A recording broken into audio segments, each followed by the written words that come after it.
मचिया ही बैठली रानी कौशल्यात मेघा से अरज करे हो। मेघा जिने बरस्या के दरी के बनावाती नाहुन जियारा व्याकुल।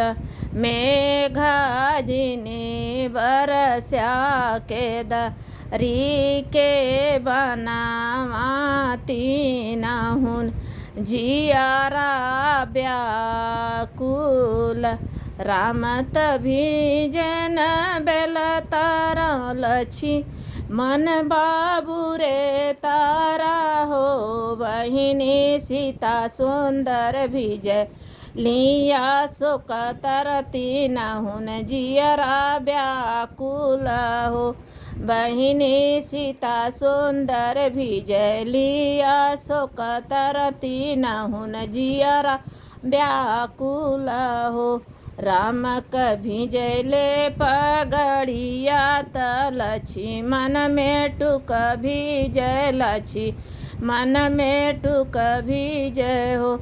बहिनी सीता सुंदर भिजला सिंदूरवाती नाहुन जियरा व्याकुल हो।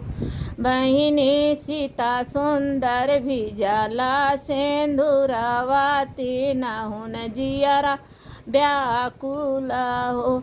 मचिया ही बैठली रानी कौशल्यात मेघा से अरज करई हो। मेघा जिने बरस्या के दरी के बनावाती नाहुन जियरा